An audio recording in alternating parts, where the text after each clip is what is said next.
থেকে বা ব্যভিচার থেকে বেঁচে থাকার জন্য মাস্টারবেশন করা যাবে কিনা, হস্তমৈথুন? না সম্মানিত ভাই, এটা আপনি করতে পারবেন না। যদিও কেউ কেউ খুব মাইনর স্কলাররা, অল্প সংখ্যক কিছু স্কলাররা এই মত দিয়েছে যে জিনা থেকে বাঁচতে চাইলে মাস্টারবেশন করা যাবে, কিন্তু আসলে এটা ইসলামের বেঁধে দেওয়া কোনো প্রেসক্রিপশন নয়। এবং মেজরিটি স্কলাররা বলেছেন এই হস্তমৈথুন বা মাস্টারবেশন এটা মিনাল মুহাররামাত, এটা হারাম। মেজরিটি স্কলাররা, চার মাযহাবের সবাই বলেছে। আলাদা আলাদা কিছু স্কলাররাও এরকম মত পোষণ করেছে।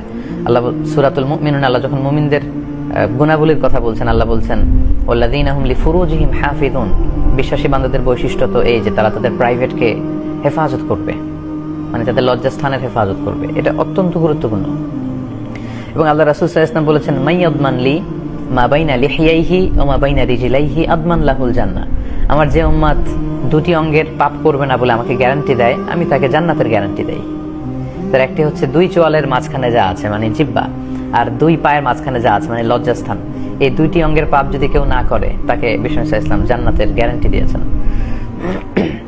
এবং সূরাতুল মুমিনুনের ওই আয়াতেই আল্লাহ বলছেন যে যারা স্ত্রী ছাড়া বিবাহ বহির্ভূত কোনো উপায়ে তার সেক্সুয়াল প্লেজারকে ফুলফিল করতে চাইবে ফাউলাইকা হুমুল আদুন, খুব সুস্পষ্ট আল্লাহ বলেছেন যে তারা সীমা লঙ্ঘনকারী। এবং স্কলাররা এই আয়াতটাকেই দলিল হিসেবে পেশ করেন মাস্টারবেশন হারাম হওয়ার ব্যাপারে, যে তারা সীমা লঙ্ঘনকারী, এটা কবিরা গুনাহ, এটা করা যাবে না।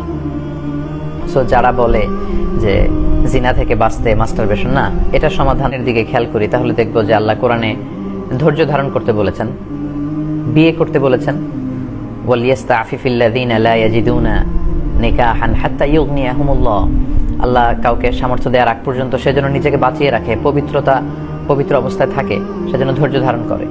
এবং আল্লাহ রাসূল সাল্লাল্লাহু আলাইহি ওয়াসাল্লাম যুবকদেরকে উদ্দেশ্য করে বলেছেন ইয়া মা'আশারাশ শাবাব, হে যুবক সম্প্রদায়, মান ইসতাতা মিনকুমুল বাআতা ফালিয়াতাযাওয়াজ, তোমাদের মধ্য থেকে যাদের শারীরিক সামর্থ্য আছে, আর্থিক সঙ্গতি আছে, তারা বিয়ে করো। তো প্রেসক্রিপশন হচ্ছে নাম্বার 1 হচ্ছে বিয়ে। আপনি হালাল উপায়ে যদি আপনার যৌবনকে উপভোগ করতে চান আপনি বিয়ে করুন, বিয়ের চেয়ে ভালো কাজ আর হতে পারে না, সব নবীদের সুন্নাহ। সো আপনি মাস্টারবেশনের এই ঝামেলা থেকে বাঁচতে যুবক ভাইদেরকে আমি বলবো, প্রিয় ভাইরা তোমরা বিয়ে করো, বিয়ের প্ল্যান করো। কেননা ফাইন্নাহু আগাদ্দু লিল বাসার, আল্লাহ রাসূল সাল্লাল্লাহু আলাইহি ওয়াসাল্লাম বলেছেন চোখকে সংযত রাখার একটা চমৎকার মাধ্যম হচ্ছে বিয়ে। আপনি যদি বিয়ে করেন এবং স্ত্রীর সাথে আপনি সময় কাটান, আপনার এদিক সেদিক চোখ যাবে না, নজর যাবে না। ও আহসানু লিল ফারাজ, এবং চরিত্র হেফাজত বা লজ্জাস্থানের হেফাজতের একটা বড় মাধ্যম হচ্ছে বিয়ে। ওমান লাম ইয়াস্তাতি' ফাআলাইহি বিসসাওম, আর যার পক্ষে বিয়ে করার হয়তো টাকা নেই বা শারীরিক সামর্থ্য নেই, সব মিলে দিয়েছেন সেটা হচ্ছে ফাআলাইহি বিসসাওম, হি শুড ফাস্ট, তার রোজা রাখা উচিত।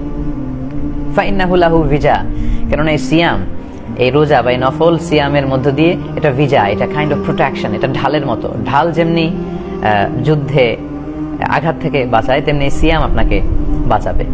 তো এই ব্যভিচার থেকে বাঁচার জন্য আপনি মাস্টারবেশন কেন করবেন, যেখানে ইসলাম বলেছে আপনাকে বিয়ে করতে না পারলে আপনি ধৈর্য ধারণ করবেন এবং আপনি সিয়াম পালন করবেন।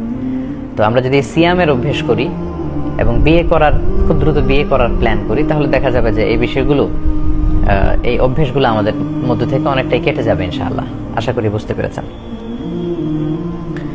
আরেকটি প্রশ্ন আমি নিব, অনেক প্রশ্ন করেছেন, সেখান থেকে আরেকটি প্রশ্ন নিয়ে আমি লাইভ কিছু প্রশ্নের উত্তর করবো ইনশাআল্লাহ।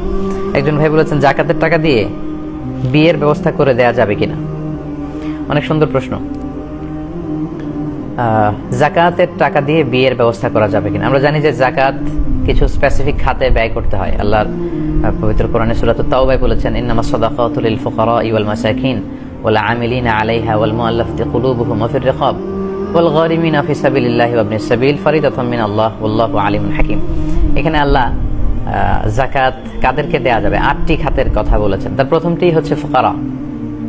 ফকির মানে এমন ব্যক্তি যার সামান্য কিছু আছে কিন্তু তাতে তার সব যে নিড, প্রয়োজন, এই প্রয়োজনগুলো ফুলফিল। আমরা জানি যে ফান্ডামেন্টাল রাইটস বা বেসিক নিডস এর মধ্যে আছে অন্ন, বস্ত্র, বাসস্থান, চিকিৎসা, শিক্ষা এবং এন্টারটেইনমেন্ট। এবং বিয়ের মাধ্যমে এই এন্টারটেইনমেন্টের বিষয়টা সবচেয়ে হালাল উপায়ে কিন্তু অর্জিত হয়ে থাকে। তো প্রথম খাতি হচ্ছে ফাকির, মানে মান ইয়াফতাখিরু ইলাল মাল, যার সম্পদের প্রয়োজন, তার সামান্য কিছু আছে, এটা দিয়ে তার বেসিক নিডস পূরণ হয় না। তো বিয়েটা মানুষের একটা বেসিক নিডস। তো এই বিয়ের মোহরানা দিয়ে হেল্প করার জন্য আপনি যাকাতের টাকা থেকে দান করতে পারবেন ইনশাআল্লাহ। তবে যৌতুকের জন্য কিন্তু আপনি জাকাতের টাকা দিতে পারবেন না। তো অনেকে এরকম বলে যে এই মেয়েটার বিয়ে হচ্ছে না, ছেলেটা এত টাকা যৌতুক দাবি করেছে, তো জাকাতের টাকা দিয়ে বিয়ের ব্যবস্থা করে দিই না। আপনি কোনো হারাম কাজে সহায়তা করতে পারবেন না। আল্লাহ বলেছেন তাআওয়ানু আলাল বিররি ওয়াত তাকওয়া, তোমরা ভালো কাজে, কল্যাণমূলক কাজে একে অপরকে অ্যাসিস্ট করো, কোঅপারেট করো, সহযোগিতা করো। ওয়ালা তাআওয়ানু আলাল ইসমি ওয়াল উদওয়ান, পাপের কাজে একে অপরকে সহযোগিতা করতে পারো না। তো যৌতুক দিয়ে আপনি বিয়ের বন্দোবস্ত করবেন জাকাতের টাকা থেকে, না, এটা করতে পারবেন না। বরং আপনি মুসলিম যুবক ছেলেদেরকে বিয়ের জন্য মোহরানার টাকা দিয়ে হেল্প করে আপনি জাকাতের টাকা দিতে পারবেন ইনশাআল্লাহ। এবং স্কলাররা এই বিষয়ের উপরই ঐকমত্য হয়েছেন। আল্লাহু আলাম। যারা ওয়াজটা দেখছেন ভালো লাগছে, এবার একটা সাবস্ক্রাইব করে দেন, একটা লাইক করে দেন, একটা কমেন্ট করে দেন, পারলে শেয়ার করে দিবেন। ঠিক আছে বন্ধুরা? তো সবসময় আমাকে সাপোর্ট করবেন, আর যারা সাপোর্ট করবেন কমেন্ট বক্সে জানান, আমি আপনাদেরকে সাপোর্ট করবো। ঠিক আছে বন্ধুরা? ওকে।